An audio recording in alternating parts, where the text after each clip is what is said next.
Hi, this is Nancy Yearout, and welcome to my show, High Road to Humanity. In every episode, I tell you powerful true stories filled with great wisdom that you can use in your own life as you strive for a higher road to travel. My featured guests will have their own unique stories to tell that enlighten your mind and your soul.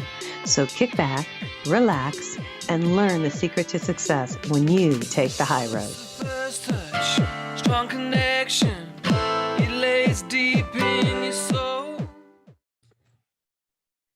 Hi, this is Nancy Yearout, and welcome to High Road to Humanity. And guess who's with me today?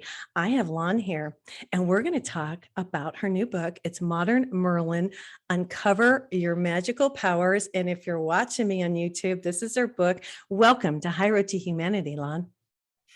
Thank you so much. I'm so excited to be here. I'm excited you're here too. This is a really interesting book. She gets into some really interesting stuff, you guys. So let me just preface this show. So sit back and relax. Let me just give you a tidbit of what the book's about. So she says, the world is changing every moment. Are you having a hard time keeping up? Do you understand how these changes may be adding extra stress and confusion to your life? Modern Merlin shows you how to navigate the constant changes with ease and a little magic. And I love that. Now, Lon is an internationally acclaimed sacred geometry artist and creator of 2 best-selling and award-winning Oracle decks. I love the Oracle cards, so I think that's really cool. Maybe we'll talk about that a little bit. She's the founder of Lon Art. She offers tools for transformation, readings and online courses and personal soul portraits that connect you to your soul purpose. Lon, I'm so glad you're here today. You have a wonderful background, but I guess I want to hear your story. I mean, why did you decide to write this? Where does this all come from?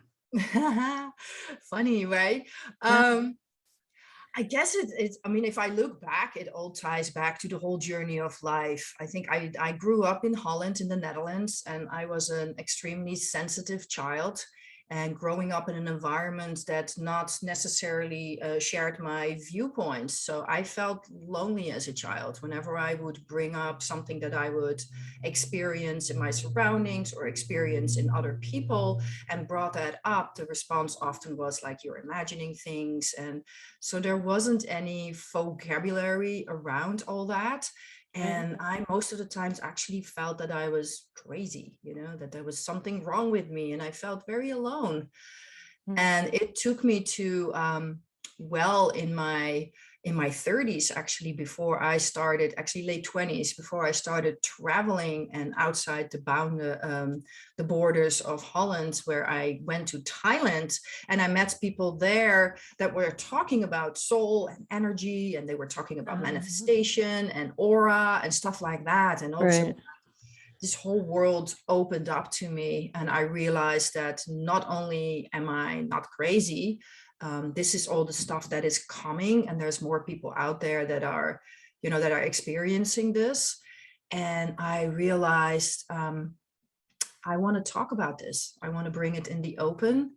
In the meantime, I started doing a lot of sacred geometry art, which I'm sure that we're going to get to during our well, but it all fits together because that sacred geometry brought up so much development in myself, but also a lot of questions. At some point, it's like, I got to tie this all together. So the book came from my own desire of creating an accessible story around why things are the way they are and how much science has caught up with our with where we are at, and how much our current paradigm has not. We're still living in an old model of reality in which we really don't talk about like sensitivity or psychic abilities or multidimensionality or right. So, Well, it's cool, though, that you're here. And we are starting to talk about this stuff. I have a lot of psychics on the show. Everybody's starting to connect, which is wonderful. And you talk about it in the book. I love this because I'll just give a little tidbit. When I got into real estate 20 some years ago, I'm going to age myself a little bit. I started to do affirmations to draw the business to myself. And it was out of necessity that I learned about the energy.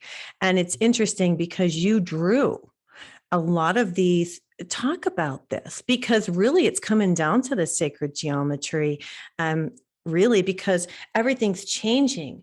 We're changing. Our DNA is changing. And like, did you go into a meditative state? I just want to know this and pick this stuff up, or what was it? What happened? Oh, actually, the way I came to it is like I came across pictures of crop circles, like back in the 90s. And Okay. I don't know if you've ever seen a picture of it Yeah. or if Yeah. your Yeah. friends Yeah. have ever seen it, right? So Yeah. the crop circles themselves are kind of like big mandalas, and they are very complex mathematical drawings. And I'm an artist. My background is in graphic design, and I looked at these pictures and I got really excited, and I started wondering, like, perhaps this is a language, Right. because we see different ones all the time, and regardless who makes them, whether it's aliens or a farmer, or whether I don't really care who makes them, but the fact that they're constantly different made me think about, like, well, whoever or whatever creates this obviously is expressing something different every time they make something, which makes it a language. And then I started figuring, like, well, what if we can have a universal language in which we can express things? Like, what if I can express what healing looks like in a way that, regardless of our spoken language, Right. everybody would understand? So I started playing with that, and that all of that brought me to sacred geometry. And sacred geometry is basically um, it is what's behind and underneath everything in existence. Like, if you look at how anything is formed, whether you look at, like, the way a cauliflower grows or the way a sunflower grows, like that, the middle circle of those The spiral. right, the spiral. And the Yeah. spiral, we see it in the lizard's tail, we see it in the way ocean waves break onto the shore, we see it in the first things of how a fetus grows, we even see it in our DNA, right? It's a Right. spiral. So it turns out that there is math, like there is an architecture, there's a universal blueprint that makes energy to go from being nothing and just floating out there and being unmanifested to Right. forming itself into patterns, Right. becoming form.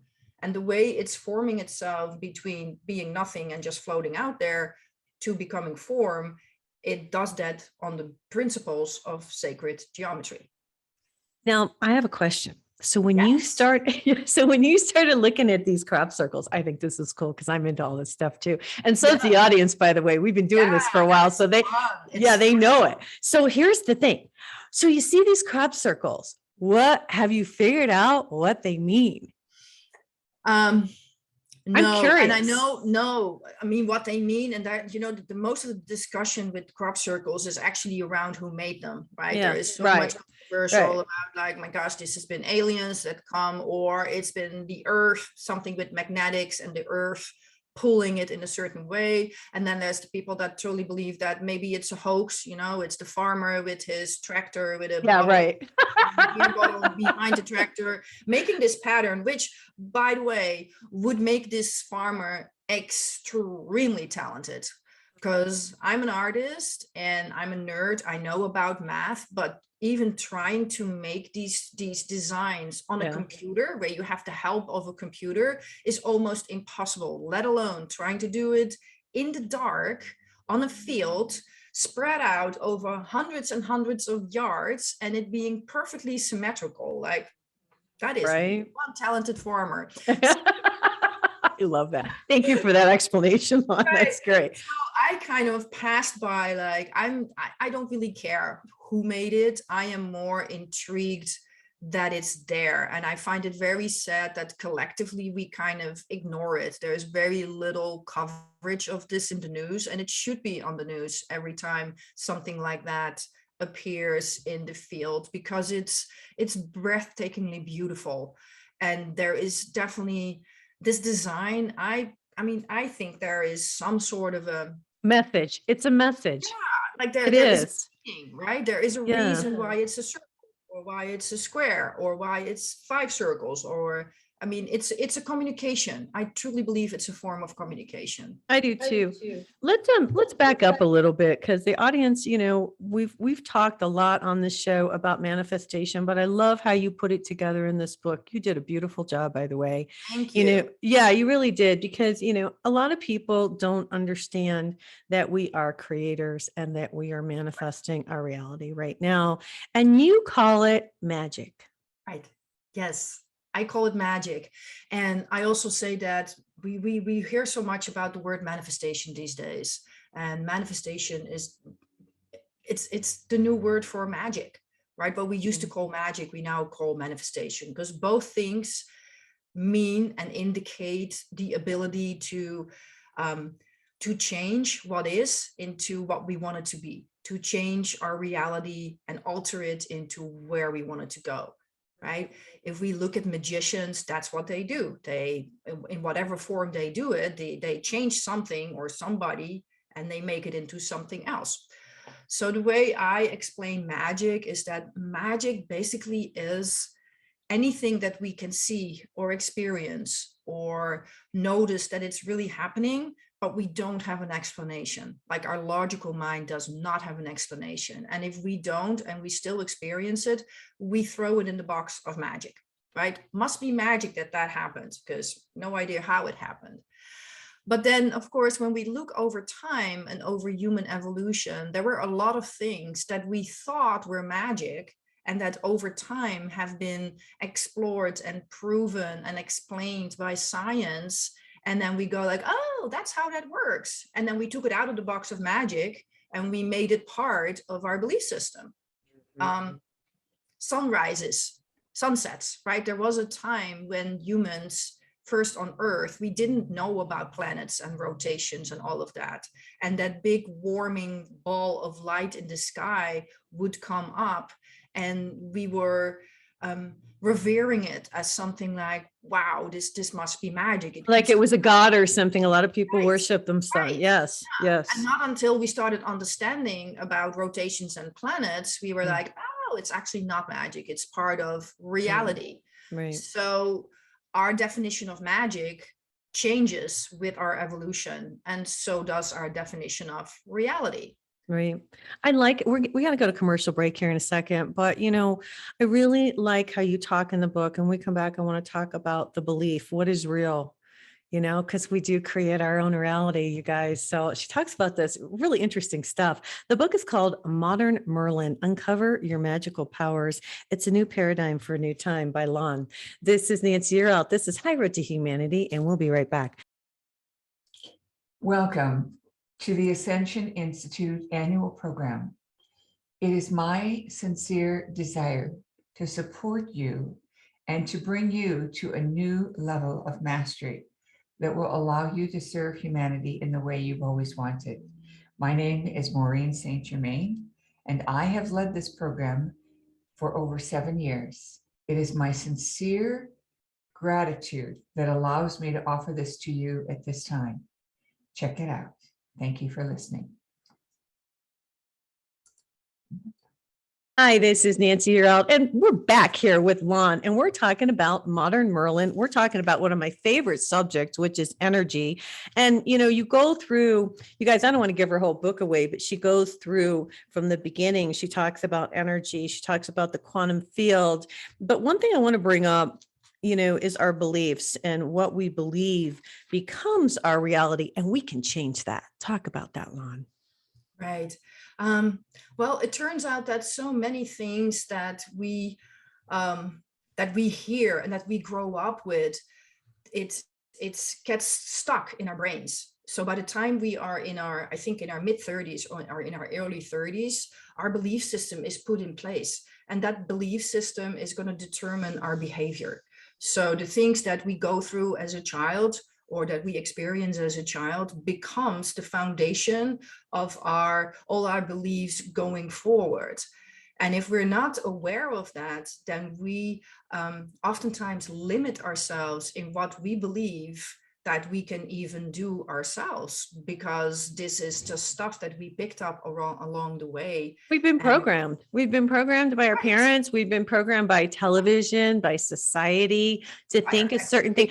education, by Yeah. everything. Yeah. Like even you talk about racial tensions, like how people were programmed like that when they were younger. Yeah. I can even remember my mom, always and dad always talking about when Pearl Harbor was bombed on December 7th. They held that. They held that with them because it was such a traumatic event that was like, and I use this as an example, but then it made them look at Japanese people differently. You see? Yeah. And it's so interesting because you grew up in the US and I grew up in the Netherlands. So that was a very different experience there. Talk Like to me. my parents have much more the experience of a Second World War, right? And a German occupation and all of that. So Wow. all of that makes such a deep impact in how we experience the world, and then we bring that with us in our adult years. And then often what we think that we can do, or what we believe that we can create for ourselves, actually goes back to what we've been told or taught or listened or experienced when we were younger. And that's why I talk about magic, because if we look at books and the movies about any powerful magician, I mean, think about Gandalf the Grey in Lord of the Rings, right? When he shows up and he wants to create something or do something, I mean, he stands there on the top of a mountain and he goes like, ah, abracadabra, right? I mean, he has this unwavering belief. It's a knowing, Right. isn't it? And he believes that he is in co-creation, that he's here in partnership with the universe, and that he can create something with the universe, right? Yep. So that's where the power of our magic resides, is in what we believe about ourselves, about the world, about others, but that's where our power comes from. Right. I'm really big into affirmations, and I want to talk about that for a minute. I've done affirmations since I learned about energy back in the day when I first started in real estate because I needed to make money. But even today, and my affirmations have changed, of course, they change over the Right. time. Yeah. And now my affirmations are different. But I just want to talk about this because as you teach people to create, and as we learn this, I want you to talk about the power of the words, the power of our feeling, the power of our thoughts, because the one thing they don't talk about in The Secret is you have to know it. You have to feel it. Right. Talk about this a little bit because you get it. Yeah. Well, the law of attraction basically states that like attracts like. So, and because we know that we are made out of energy, so we are energy, our bodies are energy, the stuff around us is energy, but so are our words, our thoughts, our dreams, our intentions, everything is energy.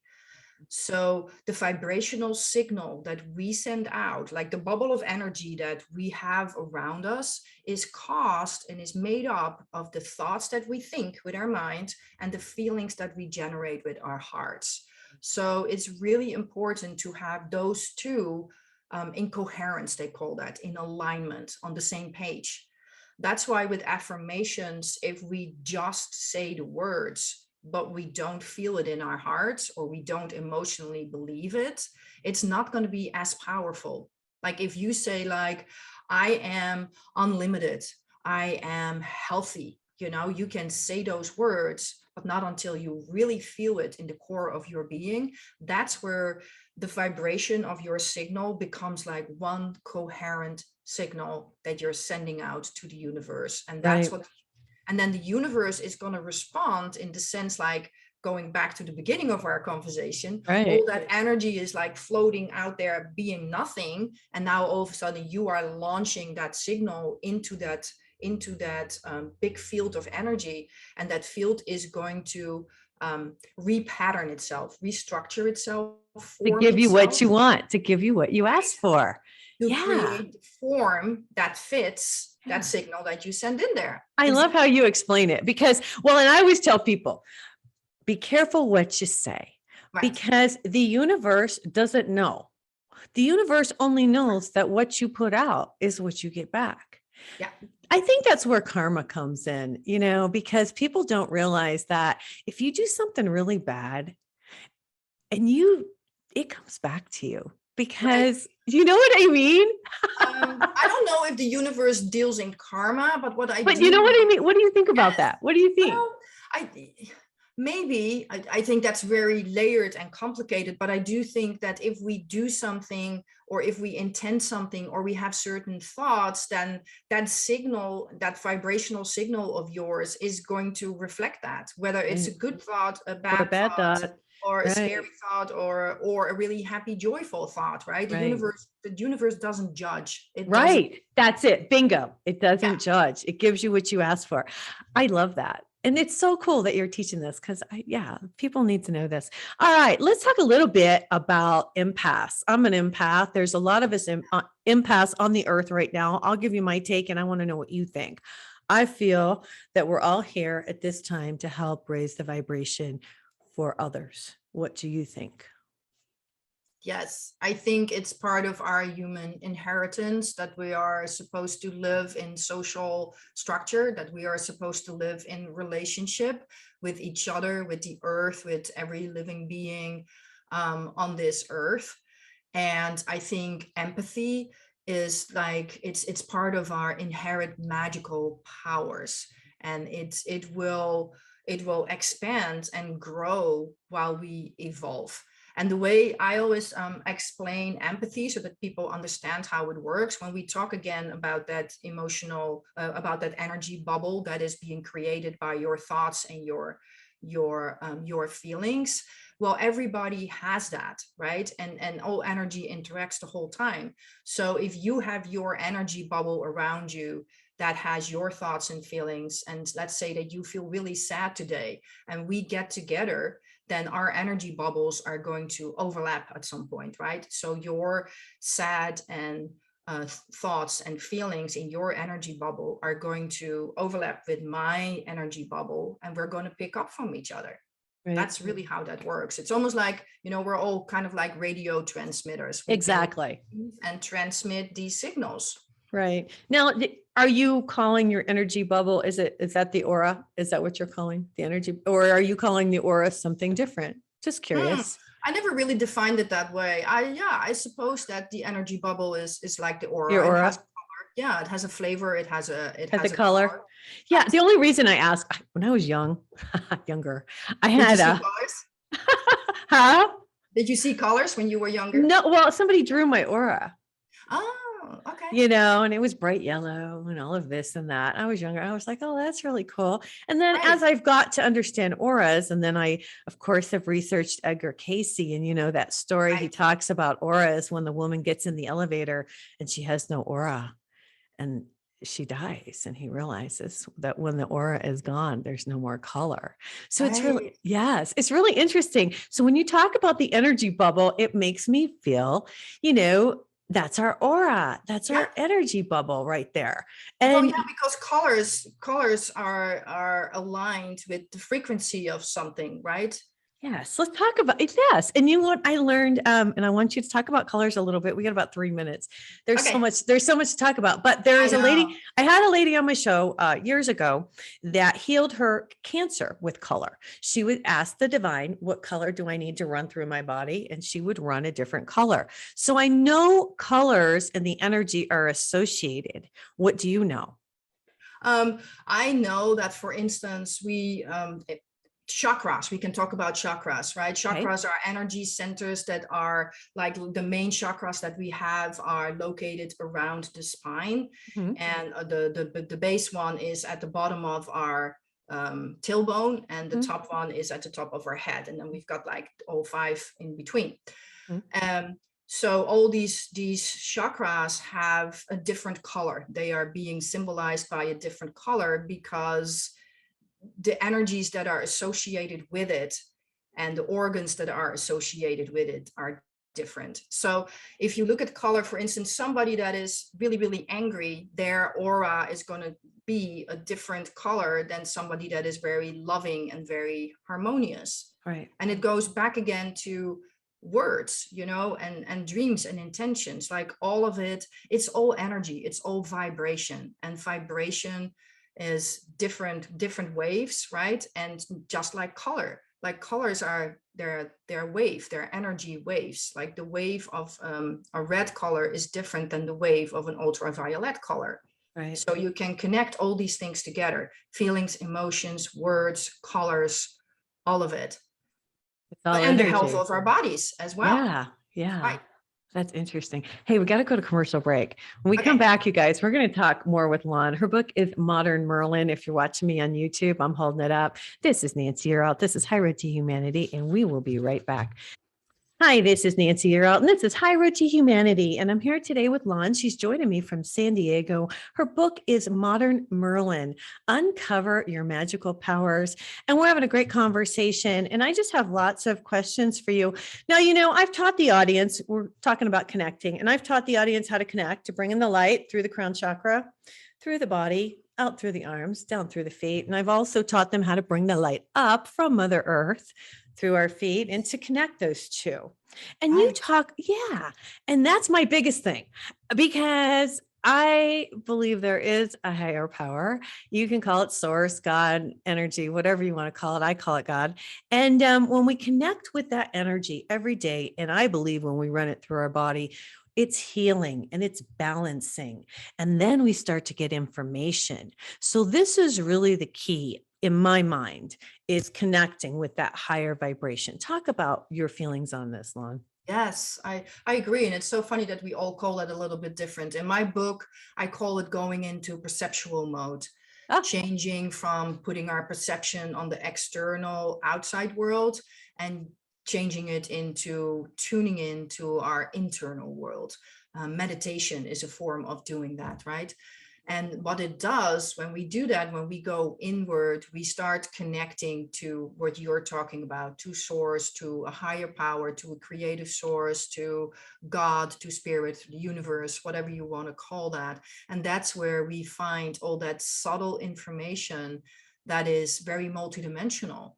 Because most of us on our daily basis, on our daily lives, we are mostly focused on the three-dimensional world around us, right? The world of form and matter and stuff. And we're very busy doing, where we run around and we do. And oftentimes we forget to be, we forget to even stop, take a breath, close our eyes, tune in and go like, wow, what's going on? What's really going on? How do I feel? What's coming up for me? Or when we feel triggered, we run around and we get triggered by people. We feel irritated because somebody does something or says something, and we are in reaction all the time. And it's so important to, in those moments, to recognize that we are triggered, that we are reactive, and then we can pull back and we can just go like, wow, why did that bother me so much? What happened there? Because we can be aware. We can become aware of what's going on. Right. Yes. It all starts with consciousness, right? And it starts with getting conscious of the things that are going on inside, instead of just being focused on the external. Right. It's all about the internal, not the external. Right, exactly. And I believe, and I just, every day I get up in the morning, I do my little journaling. I say, hey, God, talk to God, I believe it's important to establish a relationship with the divine. Once you do, there's nothing to be fearful of. It's a loving relationship. Then once you have that and you connect every day and you get into, it's like brushing your teeth. Right. You know what I mean? I want everybody, my goal, and I love that you're on the same page. We're doing the same thing. I want everybody to get up in the morning and connect, because once you connect, and you get all your thoughts out and you say your prayers and you tell God what you want for the day, that's your manifestation. Say your affirmations and then go about your business. It changes everything. Then you start to see these things happen. Yes. And then when someone comes at you, you're like more centered and you're not reactive. You're like, oh, well, that's interesting. You know what I mean? You get to that point, right? Yeah, I love how you describe that. And I do the same. I get up every morning and I meditate.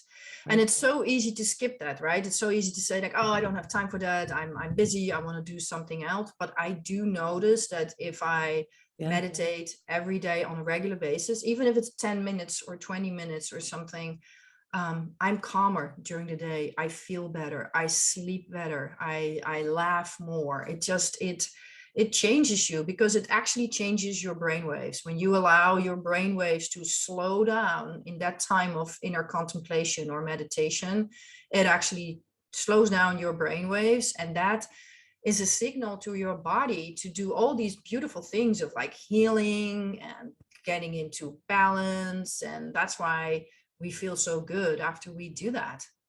Yeah, I think people need to start doing more for themselves, and it's not a selfish thing. It's No. yeah, it's taking care of yourself. You Yeah. know, yeah. I wish that we would start implementing it in, just like most of us, we by now have something like, okay, I gotta exercise, right? We carve out time to go to the gym.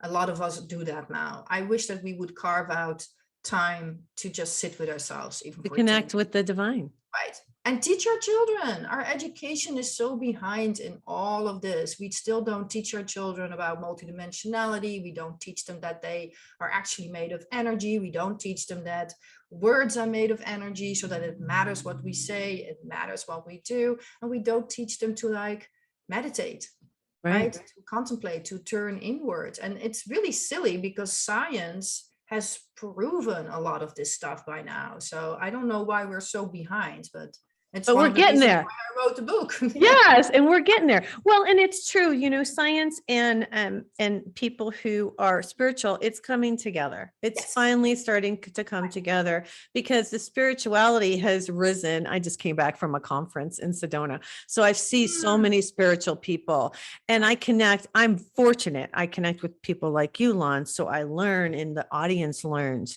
And yeah, the most important thing out of all of it is to be present, be in the now, which is so difficult at first. Still work on it. Everybody works on it. Connect with the divine and watch what you say, think, and do, because what we do down here matters, because we're not here forever. I think we come here, we learn, we do what we can, but whatever we do here determines where we go next. Yeah. What do you think? I believe that the soul is eternal. I do believe that we come back, and I believe that the things that we don't finish this lifetime or will come back, and we're going to pick up in some form with where we left off. So you take it with you. I think that's how we evolve, as a soul. That's how you come back, and you bring that stuff. That's why And then you got to do it again. Right, and you I don't want to repeat. So might as well address it now. Right? That's what I say.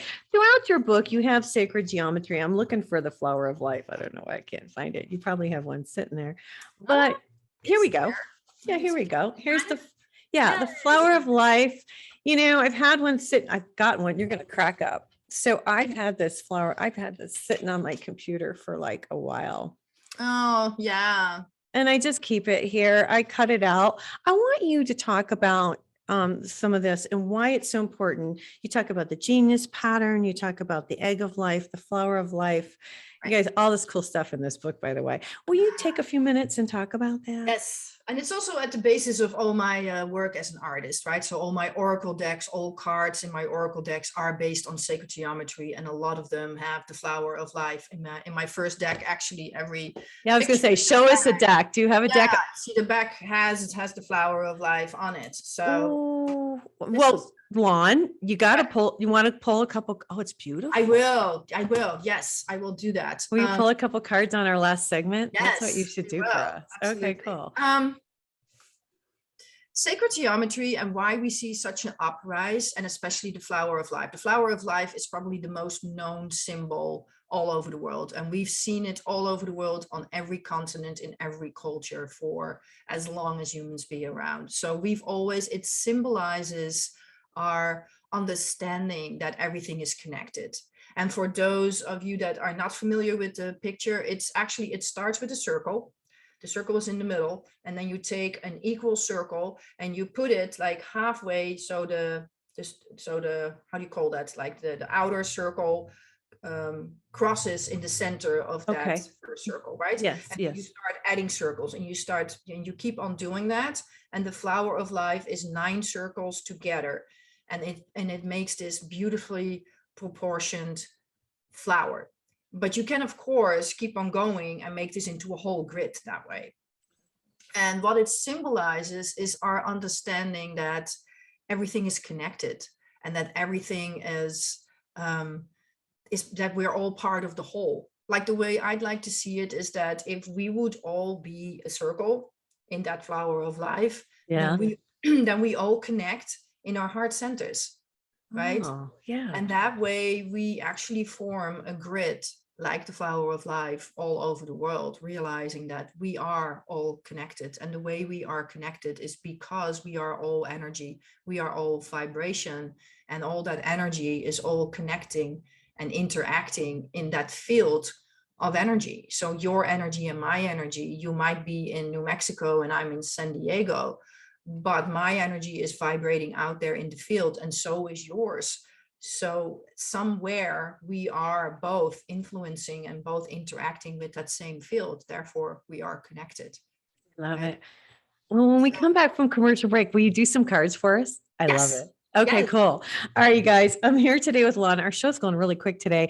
Her book is called Modern Merlin, Uncover Your Magical Powers. This is Nancy Yearout. This is High Road to Humanity, and we'll be right back. Hi, this is Nancy Yearout, and this is High Road to Humanity, and we're on our last segment here with Lon. Her book is Modern Merlin. You guys got to check this out. Hey, if people want to get in touch with you, Lon, how do they find you? Well, the easiest way is to do it on my website. So you can find me at lon-art, lon-art.com. Okay, cool. Lon is LON-art, ART.com. Okay. And a really fun way is to connect with me on Instagram. I'm really active there because Instagram is just a really good medium for me because it's so visual, right? And I post almost daily with card draws. I do really fun like visual animations. I give 1-minute meditations, and so that's a fun place to follow me. But my website will have all of it. Okay, cool. Now, when did you do? I'm curious. I pull cards every day. I pull angel cards and I do I do oracle cards, and I pull angel cards on TikTok every day because it's fun. Yeah. And I love it. And people follow me because, I'm intuitive in that. So I give the messages for the angels similar to what you do.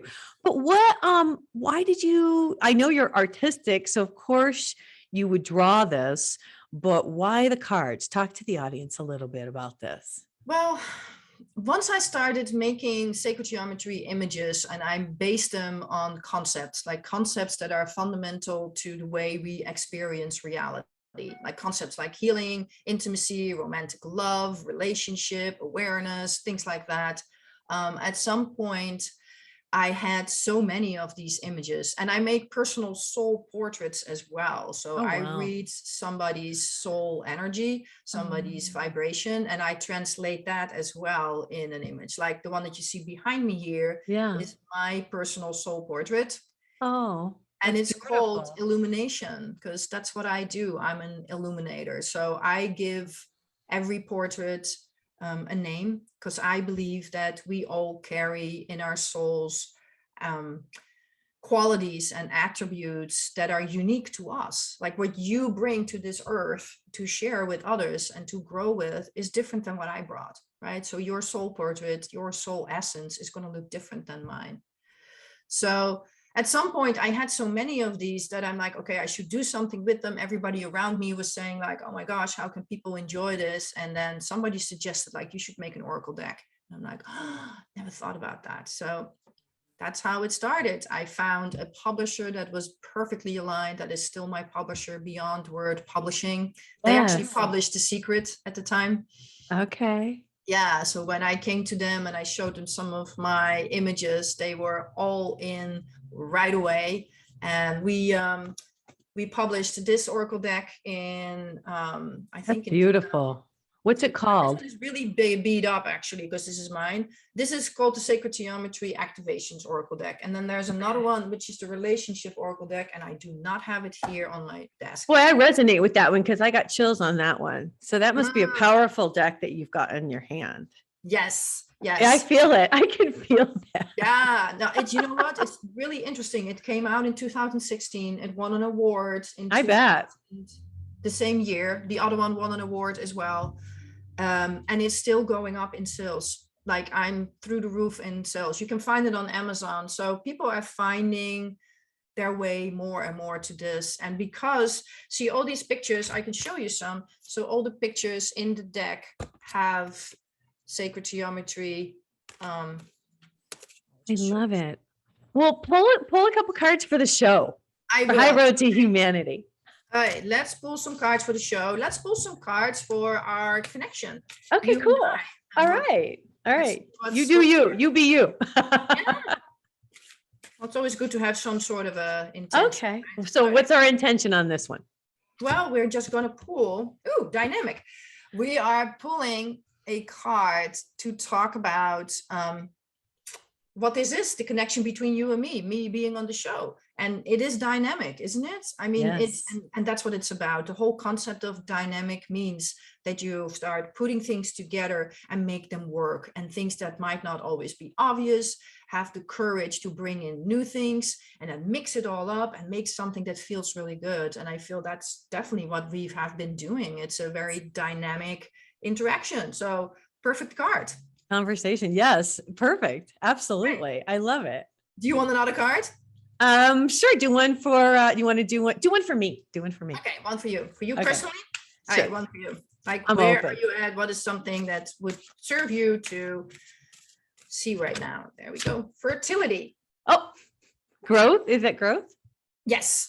So fertility means, and it's kind of goes together with this time as well. And you and I were talking about it, that this is really a time of change and transition. And I feel it everywhere. So I feel for you that this is coming up, that right now, this is going to be a period for you of very high fertility, like new seeds. You've probably been planting seeds for a long time. They're going to come to bloom now. This is going to be a period where you really can start stepping up, emerging into your next expression, finding new pathways, opening new doors. It's fertile, like, you know, the soil is all prepared.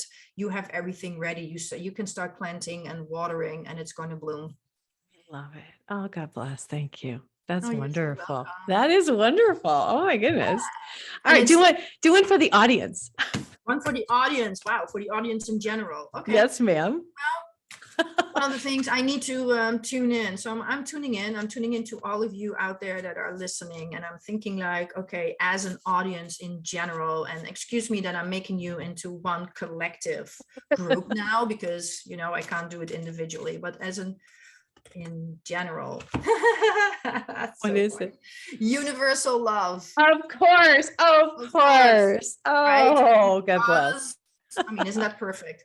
Because right now what Aw. we're doing is we are talking about how we all are connected, right? And it's the universal love that binds us together, the love that we have for humanity, for each other, for the journey, for the evolution, for the earth, right? And for the process that we're in, and for this life that we have been given, that's so precious and is so short. So we better make the best of it and love as deeply and as many as we can. That is beautiful. It's true. It really boils down to that, doesn't it? Right, it really does. And you know what? I know my deck. There's a lot of cards in here, and it's a beautiful card to have right now. So That's fantastic. Yeah, with everything going on in the world, and I just want to say this, I didn't do any news today. Sometimes I bring up current events. And the reason I don't lately, and I just did news with Nancy on Sunday, I brought in good news because I like that. we need to hear the positive. We do. A lot of this stuff that's going on right now, just watch it, but don't play into it, and stay centered and put out the love. What a wonderful card for you to get for the audience Right. today. It's a good reminder to really remind us that, like, even though it seems like a really dark time now, it's really important to think about the concept of darkness, because darkness by itself is nothing. You can't define it. The only thing that darkness is the absence of Of light. light. Yeah. Right.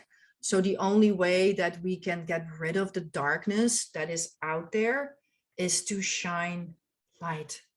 It's the only way that's going to make it go away. If we all start focusing on the darkness, it's only going to get darker. Right. So what we can do is we can shine our light. We can love, we can learn, we can have compassion, understanding, reach out, and just realize that we're all human beings.